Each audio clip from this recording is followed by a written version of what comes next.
കോഴിക്കോട് ഈങ്ങാപ്പുഴയിൽ ഭർത്താവ് യാസിറിൻ്റെ കുത്തേറ്റ് കൊല്ലപ്പെട്ട ഷിബിലയുടെ വീട്ടിലാണ് നമ്മളിപ്പോൾ ഉള്ളത്. ഷിബിലയുടെ സഹോദരി സന നമുക്കൊപ്പം ഉണ്ട്.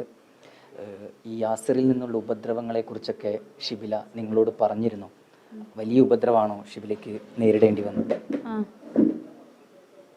ഓന് നല്ലോണം മദ്യവെക്കും, പിന്നെ വീടി വലിക്കും, കഞ്ചാവ് വലിക്കും, എന്തൊക്കെ ചെയ്യലുണ്ട്. ഓന് ഇന്ന് രാത്രിയൊക്കെ 2 മണിക്കൊക്കെ പിന്നെ ഓൻ ഇറങ്ങിപ്പോവലുണ്ട് എന്നോള് പറയലുണ്ട്. ഓളെ ഒറ്റക്കാക്കിയിട്ട് ഇറങ്ങിപ്പോവലുണ്ട്. കൂട്ടുകാരന്മാരെ വിളിച്ചാൽ അന്നപ്പം ഇറങ്ങിപ്പോവും. ഫുഡൊന്നും അങ്ങനെ ഓൻ കഴിക്കുകയല്ല. ഓന് നല്ലോണം ഉറങ്ങുകയൊക്കെ ചെയ്യും. പണിക്കൊന്നും അങ്ങനെ പോവലില്ല. ഇപ്പോൾ 1 മാസത്തോളമായി ഇവിടെ ഓള്. അന്നപ്പോൾ ഓനും പണിക്കൊന്നും പോയില്ല. ഓൻ്റെ പൈസ അല്ല, ലോണൊക്കെ എടുത്ത് ഓളെ പേരിലാണ് ലോൺ എടുത്ത്. എന്നിട്ട് ഇവിടെ ഭയങ്കര കച്ചറയൊക്കെ കഴിഞ്ഞു. ഓല് വന്ന് ഇവിടെ പൈസ അടിക്കണം ഇതാക്കണം എന്നൊക്കെ പറഞ്ഞ് ഭയങ്കര കച്ചറായിരുന്നു. അപ്പോൾ ഓനെ വിളിച്ചാൽ ഓൻ ഫോൺ എടുക്കൂല. ഓൻ പറയും ഒന്നര മാസത്തോളം ഓൻ്റെ അമ്മ പറഞ്ഞു 1.5 മാസത്തോളമായി ഓൻ പണിക്ക് പോയിട്ട്. അപ്പോൾ ഓൻ ഇവിടെ വന്ന് പറയും ഞാൻ ഇവിടെ പണിക്ക് പോയിക്കെന്ന്. ഓൻ ഇടയ്ക്കിടയ്ക്ക് ഇങ്ങനെ ഇങ്ങോട്ട് വരും. അങ്ങോട്ട് വരണ്ടാന്ന് ഉപ്പ പറഞ്ഞാലും ഓൻ ഇങ്ങോട്ട് വരും. പോലീസിൽ കേസ് കൊടുത്തിട്ടൊന്നും ഒരു പോലീസ് പോലും ഇങ്ങോട്ട് വന്ന് നോക്കിയില്ല. ഇത് ഈ കല്യാണം കഴിഞ്ഞതിന് ശേഷം, അതായത് കല്യാണം കഴിഞ്ഞതിന് തൊട്ടു പിന്നാലെ തന്നെ ഇങ്ങനെയുള്ള ഉപദ്രവം ഉണ്ടായിരുന്നു? അതുണ്ട് എന്നാണ് ഓള് പറയുന്നത്. കല്യാണം എന്ന് പറഞ്ഞാൽ ഓല് രണ്ടാളും ഒളിച്ചോടി കല്യാണം കഴിച്ചതാണോ, അങ്ങനെ കൊണ്ടുപോയതാണ്. അന്നപ്പം അങ്ങനെയാണ് പോയത്. അന്നപ്പം അന്ന് ഞങ്ങൾക്ക് വലിയ കോണ്ടാക്റ്റ് ഒന്നും ഇല്ലായിരുന്നു. പിന്നെ കുറേ കഴിഞ്ഞാരാണ് ഓല് ഇവിടെ വന്നത്, മോളുണ്ടായാരാ. അങ്ങനെ വന്ന് പിന്നാണ് ഓള് പറയലുണ്ടെങ്കിൽ ഓൻ നല്ലോണം നോക്കും ആക്കും എന്നൊക്കെ എല്ലാവരോടും നാട്ടുകാരൊക്കെ അങ്ങനെയെങ്കിലും പറയൽ ഓള് പറഞ്ഞാൽ ഓൻ കേൾക്കും എന്നൊക്കെ. പക്ഷെ അതൊന്നും അല്ല. ഓള് പറയുന്നത് കല്യാണം കഴിഞ്ഞ ഉടനെയൊക്കെ ഭയങ്കര ഉപദ്രവം തന്നെയാണ്. ലഹരി ഉപയോഗിച്ചെത്തിയിട്ടാണോ ഇങ്ങനെ ക്രൂരമായിട്ട് ഉപദ്രവിക്കാറ്? കള്ളൊക്കെ കുടിച്ച് വരുമ്പം, കഞ്ചാവൊക്കെ വലിച്ച് വരുമ്പോൾ ഓൻ പറഞ്ഞ തന്നെ കുറേ പ്രാവശ്യം പറയുമല്ലേ. എന്നിട്ട് ഓളങ്ങനെ വെറുപ്പിക്കുമല്ലേ എന്ന് ഓള് പറയലുണ്ട്. അങ്ങനെ പറഞ്ഞോളെ വെറുപ്പിക്കുമെന്ന്. ഫുഡൊക്കെ എടുത്ത് കളയും. ഒന്ന് മേശമ്മേൽ ഫുഡ് എടുത്ത് വെച്ച് തിന്നാൻ നോക്കിയപ്പോഴേക്ക് ഫുഡൊക്കെ വലിച്ചെറിഞ്ഞെന്ന്. ഫുഡൊന്നും ഇല്ല ഇങ്ങാടാ. അപ്പം മോള് പറഞ്ഞതാ, ഓൻ്റെ അമ്മ വിളിച്ചപ്പോൾ മോള് പറഞ്ഞാണോല്ലോ ഉപ്പ ഫുഡൊക്കെ എടുത്ത് കളഞ്ഞ് ഞങ്ങൾക്കൊന്നും തിന്നാനില്ല. ഒരു ദിവസം പച്ചക്കറിയൊക്കെ തീർന്നിട്ട് ഓള് പറഞ്ഞ പച്ചക്കറിയും അരിയൊക്കെ ഒന്ന് വാങ്ങിക്കൊണ്ടുപോയി. അന്നപ്പോൾ ഓൻ പറഞ്ഞു ഇവിടെ ആരും ഒന്നും തിന്നണ്ടാന്ന്. ഇത് ഇപ്പോൾ 1 മാസം മുൻപ് ഷിബില വീട്ടിലേക്ക് തിരിച്ചു വന്നു എന്ന് പറയുന്നു. എന്തായിരുന്നു അതിനിടയായ കാരണം എന്തായിരുന്നു? അതിനാണ് ഓൻ ഫുഡൊക്കെ വലിച്ചെറിഞ്ഞതും ഒന്നും വാങ്ങിക്കൊണ്ടാനൊക്കെ ഓലെ പട്ടിണിക്കിട്ട്. എന്നിട്ടാണ് അന്ന് 12 മണിക്ക് ഓല് രണ്ടാളും ഒരുമിച്ച് വാടക കൂടുക. അപ്പോൾ ഓൻ്റെ വീട് ഇവിടെ കാക്കവയില. അന്നപ്പോഴൊക്കെ ഓല് ഇങ്ങോട്ട് വന്നേക്ക്. അപ്പോൾ ഉപ്പനെയും ഉമ്മനെയൊക്കെ അങ്ങോട്ട് വിളിച്ച് എന്തോ കച്ചറയൊക്കെ ആയി. ഓള് ഉപ്പൻ്റെയും ഉമ്മൻ്റെയും ഒപ്പം അങ്ങോട്ട് കയറിപ്പോന്നു. മോളെ ഒന്നും എടുക്കാനൊന്നും സമ്മതിച്ചില്ല. മോളെ കൊണ്ടുവരാണ്ട് അവൾ ഇങ്ങോട്ട് വന്നിട്ട ഡ്രസ്സിൽ നൈറ്റിയിലാണ് വന്നത്. വേറെ ഒന്നും എടുത്തില്ല. ഫോണ് പോലും കൊടുത്തില്ല. മോളെ കൊടുത്തില്ല. മോളെ തൊടണ്ടാന്ന് പറഞ്ഞ്. മോളപ്പം ആ വീട്ടിലായിരുന്നു? ആ വീട്ടിലായും കുറച്ച് ദിവസം. അപ്പം മോളെ ചോദിച്ചപ്പം ഓൻ പറഞ്ഞു ഓക്ക് വേറെ റിലേഷൻ ഉണ്ട്, എന്നിട്ടാണ് ഓക്ക് എന്നെ വേണ്ടാത്ത, ഓള് വേണ്ടാന്ന് പറയുന്നുണ്ടല്ലോ. ഒന്ന് സംശയരോഗമാണ്. ആരോടും ഒന്നും മിണ്ടാനും ഇതാക്കാനും ഒന്നും പറ്റൂല. മോളോട് എങ്ങനെയായിരുന്നു യാസിർ? മോളെ നല്ലോണം ഉപദ്രവിക്കും എന്ന് പറഞ്ഞ് നല്ലോണം തല്ലയായും. മോളെയും തല്ലുമായിരുന്നു?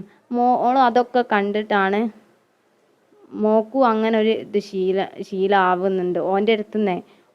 ഓന് നല്ലോണം എന്താ പറയുക ഓളെ തല്ലേം താക്കുകയൊക്കെ അത് കണ്ടിട്ട് വെളും അങ്ങനെ തല്ലുക. മോളെ എന്തെങ്കിലും ഉപദ്രവിച്ചു എന്ന് ഷിബില പറഞ്ഞു?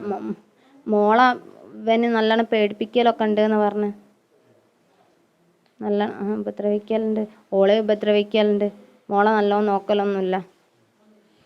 ഇതിൻ്റെയൊക്കെ ഒരു പരാതി താമരശ്ശേരി സ്റ്റേഷനിൽ ഷിബില കൊടുത്തതാണ് കഴിഞ്ഞ മാസം തന്നെ.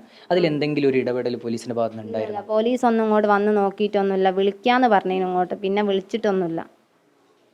ഓള് പറഞ്ഞു ഒന്നും കൂടി കേസ് കൊണ്ടുപോയി കൊടുക്കാന്നൊക്കെ. പക്ഷേ ഓല് തീരെ വിളിച്ചില്ല, ഒന്നും ഇങ്ങോട്ട് വന്ന് നോക്കിയില്ല, ഒന്നും ചെയ്തില്ല. എങ്ങനെ കേസ് കൊണ്ടുപോയി? ഞങ്ങൾക്ക് ക്യാഷ് കൊടുക്കാനായിരിക്കും. എന്നാലും ഞങ്ങൾ സാമ്പത്തികമായിട്ട് വളരെ മുന്നിലൊന്നും അല്ലെങ്കിൽ ഞങ്ങളെ അത്യാവശ്യമൊക്കെ ഉണ്ട്. ഞങ്ങൾ 2 പെൺകുട്ടികളെ ഇവിടെ ഉള്ളൂ.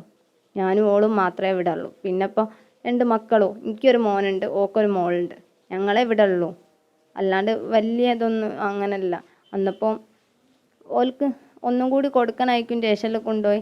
അപ്പോൾ ഷഹബാസ് മോൻ മരിച്ച ആ ഒരു ഇതിലായിരുന്നു. എന്നാലും ഒരു പോലീസിനെങ്കിലും ഇവിടെ വന്ന് നോക്കായിരുന്നു. എന്താണ് ഇവിടുത്തെ അവസ്ഥ, ഒരു സംരക്ഷണം തരായിരുന്നു. ഇയാളെ വിളിച്ച് യാസിറിനെ വിളിച്ചിട്ട് പോലീസ് ഉപദേശിച്ചു എന്ന് പറയുന്നുണ്ട്. അതിലപ്പുറം വേറെ ഒരു നടപടിയും ഉപദേശം ഓന് ഇഷ്ടമല്ല. ഉപദേശിച്ചിട്ടൊരു കാര്യവുമില്ല. ഓൻ ആ ഉപദേശം സ്വീകരിക്കൂല. അങ്ങനാണെങ്കിൽ ഞാൻ ഓനോട് പറഞ്ഞതിന് ഒരാഴ്ച ഞാൻ ഓനോട് പറഞ്ഞു, ഇനി 2 ദിവസം ഇവിടെ വന്ന് നിൽക്ക്, എന്നിട്ട് ഓന് ലഹരി ഇതൊക്കെ ഉപയോഗിക്കുന്നൊന്ന് നിർത്ത്. ഓൻ പറഞ്ഞു, ഞാൻ ലഹരി ഉപയോഗിക്കുന്നുണ്ട്, അതൊക്കെ അറിയാം, അത് ഞാൻ നിർത്തിക്കോളാം, ഓളെ നല്ലോണം നോക്കിക്കോളാം, ഓളും ഇല്ലാണ്ടിക്ക് ജീവിക്കാനാവില്ല എന്നൊക്കെ ഓൻ എൻ്റെ വീട്ടിൽ വന്ന് പ്രശ്നം ഉണ്ടാക്കി ഓന്. അപ്പം ഞാൻ പറഞ്ഞു, എനിക്ക് ജീവിക്കാനാവില്ല, ഇനി എന്ത് ചെയ്യണം, ഓലെ നല്ലോണം നോക്കണം, അല്ലെങ്കിൽ ഇവിടെ വന്ന് നിൽക്കുക, ഞങ്ങളവിടെ നിൽക്കുക, എൻ്റെ വീടിൻ്റെ അടുത്ത് തന്നെ നിൽക്കുക, അങ്ങനെയൊക്കെ പറഞ്ഞു. അതൊന്നും ഓൻ സ്വീകരിച്ചില്ല. ഓനെന്താ വെച്ചാൽ ഓൻ്റെ മനസ്സിൽ വേറെന്തോ ഉദ്ദേശമാണ്. ഓളെ അങ്ങോട്ട് വിളിച്ച് വരുത്തണം, ഓള് വന്നാലേ ഓളെ സാധനങ്ങളും സർട്ടിഫിക്കറ്റുകളും കൊടുക്കുമെന്നാണ് അവൻ പറഞ്ഞത്. അവൻ്റെ മനസ്സിൽ അങ്ങനെയുള്ള ഉദ്ദേശമായിരിക്കും. ഒരു വെള്ളിയാഴ്ചൻ്റെ അന്ന് ഈ ലോണുകളൊക്കെ ഓൻ തീർത്ത് അടിക്കാമെന്ന് പറഞ്ഞിരുന്നു. അപ്പം ഞാൻ ചോദിച്ചു, ഇനി എങ്ങനെ അത് തീർത്തടിക്കുക, ഓന് പണിക്കൊന്നും പോണില്ല, അതോ ഓനങ്ങനെ തീർത്തടിക്കുക, അതൊക്കെ അന്നപ്പോഴേക്ക് ഞാൻ തീർക്കും. ഓൻ്റെ മനസ്സിൽ ചിലപ്പോൾ ഇതായിരിക്കും, ഓള് മരിച്ചാൽ പിന്നെ ഓൻ ചെയ്യണ്ടേലോ. ഓൾ ഒരുപാട് ലോണുകാർ ഇവിടെ വന്നിരുന്ന് കുറേ ഓക്ക് സങ്കടമാവുക. അതാണ് ഓൾ താമരശ്ശേരി ജോലിക്ക് പോയത്. അപ്പോൾ ഉമ്മ പറഞ്ഞു, അതൊക്കെ നമുക്ക് എന്തെങ്കിലും ആക്കാം. ഓനെ വിളിച്ചാൽ ഓനിട്ട് ഫോൺ എടുക്കുകയില്ല. അപ്പോൾ മോളെ നോക്കുകയും ഇതാക്കുകയൊക്കെ വേണം. മോളെ ഈ പ്രാവശ്യം നഴ്സറി ചേർത്തണം, അടുത്ത കൊല്ലം സ്കൂളിൽ ചേർത്തണം. അന്നപ്പോൾ എൻ്റേതായ ഇതിൽ ഇപ്പോഴേ പോയി തുടങ്ങിയാലല്ലേ ഒരു ഇത് ഉണ്ടാവൂന്ന് പറഞ്ഞു. ഓക്ക് നല്ലോണം നോക്കണം, മോളെ നല്ലോണം നോക്കണം എന്നോളതിൽ. ജോലിക്ക് പോയിരുന്നു. 4 ദിവസം, 4ാമത്തെ ദിവസമാണത്, പോയി തുടങ്ങിയിട്ടേ ഉള്ളൂ. ഇതിൽ മറ്റൊരു കാര്യം പറയുന്നത്, ഈ അമ്മയെ വെട്ടിക്കൊന്ന ആഷിക്കിനുമായിട്ടുള്ള ഒരു സൗഹൃദം ഉണ്ടായിരുന്നു. അത് ഷിബില വേണ്ടാന്ന് പറഞ്ഞിരുന്നു. വേണ്ടാന്ന് പറഞ്ഞീനു. അന്നപ്പോൾ ഓക്ക് പേടിയാണ്. ഓൻ്റെ അരയിൽ എന്നും ഒരു കത്തി ഉണ്ടാവലുണ്ടായിരുന്നു. ആരുടെ അരയില്? യാസറിൻ്റെ. ഓള് പറയലുണ്ടായിരുന്നു, ഓളെ പേടിപ്പിക്കലുണ്ട് ആ കത്തി വെച്ചെന്ന്. അത് പറഞ്ഞേക്ക്. പിന്നെ ഉമ്മ പറയുന്നതൊക്കെ കള്ളത്തരാണ്. ഓൻ ചെറുപ്പം മുതലേ ഇവിടെ തന്നെ അവൾ താമസിച്ച തൊട്ട് മുന്നിലിതാ. അന്നപ്പം ചെറുപ്പം മുതലേ 8ാം ക്ലാസ്സൊക്കെ മുതലേ എന്തുണ്ട്, ഓൻ ലഹരി ഉപയോഗിക്കുന്നുണ്ട്, എല്ലാ കച്ചറയുണ്ട്. അന്നപ്പോൾ അന്ന് മുതലേ ഉണ്ട്. അതുകൊണ്ട് ഓൻ്റെ ഉമ്മ പറയുന്ന ഫുള്ള് കള്ളത്തരാണ്. ഉമ്മൻ്റെ പേരിൽ കേസെടുക്കണം, ഉമ്മനെ ജയിലിൽ അടിക്കണം. ഉമ്മ പറയുന്ന മൊത്തം കള്ളത്തരാണ്. ഉമ്മക്ക് ഒരു ദിവസം പറഞ്ഞതല്ല ഉമ്മ പറയുക, പിന്നെ പിറ്റേത്തെ ദിവസം. ഉമ്മയുടെ ഭാഗത്ത് നിന്ന് ഷിബിലയ്ക്ക് എന്തെങ്കിലും പ്രശ്നങ്ങൾ ഉണ്ടായിട്ടുണ്ട്. ഉമ്മനോട് മോളെ തരാൻ പറഞ്ഞപ്പോൾ മോളെ അവിടെ ആയിരുന്നു, വീട്ടിലായിരുന്നു, ഇങ്ങോട്ട് കൊണ്ടുവന്നില്ല. മോളെ തരാൻ പറഞ്ഞപ്പോൾ ഉമ്മ പറഞ്ഞ്, ഓളെ ഞങ്ങൾ കോടതിയിൽ നിന്നല്ലേ കൊണ്ടുപോകുന്നത്, അങ്ങനെ എന്നെ ഞങ്ങൾ കോടതിയിൽ നിന്നല്ലേ കൊണ്ടുപോകുന്നത്, അന്നപ്പം മോളെയും കോടതിയിൽ നിന്ന് എനിക്ക് തരാമെന്ന്, അല്ലാണ്ട് ഞങ്ങൾ തരൂലാന്ന്. ഓല് രണ്ടാളും സ്നേഹിച്ച് പോയത് കോടതിയിൽ നിന്നാണ് ഓൻ്റെ വീട്ടിലേക്ക് പോയത്. അന്നപ്പം മോളെയും കോടതിയിൽ നിന്ന് തരാമെന്ന് പറഞ്ഞു, അല്ലാണ്ട് എനിക്ക് തരൂലാന്ന് പറഞ്ഞു. മോള് ഭയങ്കര കരച്ചിലായി ഉമ്മനെ കാണണമെന്നും പറഞ്ഞു. ഇപ്പോഴും അങ്ങനെ തന്നെ, എനിക്ക് എൻ്റെ ഉമ്മൻ്റെ അടുത്ത് ഉണ്ടാക്കി തന്നാന്നാ പറയുന്ന മോള്. അതൊക്കെ ഞാൻ നോക്കിക്കോളും മോളെ, എൻ്റെ ഉമ്മയും ഉപ്പയുണ്ട്, ഞങ്ങൾ നോക്കിക്കോളാം, ഞങ്ങളായി വീട്ടിലുള്ളത്, വേറെ സഹോദരനൊന്നുമില്ല, പിന്നെ ഫാമിലിയും ഞങ്ങൾ നോക്കിക്കോളാം, വേറെ ആർക്കും ഞങ്ങൾ വിട്ടുകൊടുക്കൂല. ഓൻ്റെ വീട്ടുകാരോ ഓൻ്റെ ഫ്രണ്ട്സോ ഫാമിലിയോ ആരും ഇനി ഓളെ ചോദിച്ചിങ്ങോട്ട് വരരുത്. യാസിറിനൊരു ഉത്തരവാദിത്വം ഉണ്ടെങ്കിൽ ഓൻ ഇത്രയും ദിവസം 1 മാസത്തോളം ഓൾ ഇവിടെ നിന്നപ്പോൾ മോളെ കാണാൻ, അല്ലെങ്കിൽ മോക്ക് എന്തെങ്കിലും ഓളെ ഡ്രസ്സ് കൊണ്ടുവരിക, ഓൾ ഒരൊറ്റ ഡ്രസ്സ് പോലും യാസിർ ഇവിടെ കൊണ്ടുവച്ചില്ല. എന്നിട്ട് മോൾ എന്നോട് പറഞ്ഞു, എൻ്റെ ഉപ്പ എനിക്ക് ഡ്രസ്സ് കൊണ്ടുപോയി തന്നില്ല, എനിക്ക് ഡ്രസ്സൊന്നുമില്ല മൂത്തേന്ന് പറഞ്ഞു. അപ്പം ഞാൻ മോൻ്റെ കുറച്ച് ഡ്രസ്സ് കൊണ്ടുപോയി കൊടുത്ത്, ബർത്ത്ഡേക്ക് ഒരു ഡ്രസ്സ് വാങ്ങിക്കൊടുത്ത്, പിന്നെ ഒരു കൂട്ടം അല്ലാണ്ട് മോൻ്റെ ബർത്ത്ഡേ കഴിഞ്ഞു അതിനൊരു കൂട്ടം ഓക്കും കൂടി വാങ്ങിക്കൊടുത്ത്. ഓളെ ബർത്ത്ഡേ കേക്ക് മുറിച്ച് ഒന്നും ഓനെ വിളിച്ചില്ലാന്ന് പറഞ്ഞു. അങ്ങനെ പറഞ്ഞപ്പോൾ അത് പറഞ്ഞതിന് ശേഷമാണ് ഓളെ ഡ്രസ്സ് കത്തിച്ചെടുത്തെങ്ങാൻ. എന്നിട്ട് ഓൻ്റെ അമ്മ വിളിച്ചറിയാം, ഞങ്ങൾ അറിഞ്ഞില്ല ഡ്രസ്സ് കത്തിച്ചേന്ന്. അന്നപ്പോൾ പിന്നെ നിങ്ങളറിയാണ്ട് എങ്ങനെ ഓനെ ഡ്രസ്സ് കത്തിക്കുക എല്ലാം ഒന്നും കത്തിച്ചില്ല എന്ന് പറഞ്ഞു. അങ്ങനെയൊക്കെയാണ് പറഞ്ഞത്. ഓൻ്റെ ഉമ്മ പറയുന്ന ഫുള്ള് കള്ളത്തരാണ്. ഓൻ്റെ ഉമ്മൻ്റെ പേരിൽ കേസ് എടുക്കണം, പോലീസ് ഇതിനൊരു ഇത് തരണം. ഓൻ്റെ ഉമ്മൻ്റെ പേരിൽ കേസ് എടുക്കുക തന്നെ വേണം. ഓനെ ഇനി ജാമ്യവും കൊടുക്കരുത്, ഓനെ തൂക്കിക്കൊല്ലണം, ഓനെ ഇനി ജയിലിൽ നിന്ന് വിടരുത്. ഓൽക്കൊരു അവകാശവും ഇല്ല മോളെ പേരിൽ. മോളെ ഞങ്ങൾ നോക്കിയോളൂ, എൻ്റെ ഉമ്മയും ഉപ്പയുണ്ട്, ഞാനുണ്ട്, എനിക്കൊരു മോനുണ്ട്. ഓല് ഒരു വയസ്സിനൊരു വ്യത്യാസമേ ഉള്ളൂ. ഓല് രണ്ടാളും നല്ലോണം നിന്നോളൂ. മോളിനോട് പറഞ്ഞേക്ക് ഇന്ന മൂത്തൻ്റെ അടുത്താണ് ഞാൻ നിൽക്കുന്നത്. മോള് പറഞ്ഞേക്ക് എൻ്റെ അമ്മയും വാപ്പയുണ്ട്, ഇനി എൻ്റെ അമ്മയും വാപ്പയും വന്നാൽ ഓലെ നോക്കണം, എല്ലാവരെയും നോക്കി ഞാൻ ഇവിടെ നിന്നോളൂ.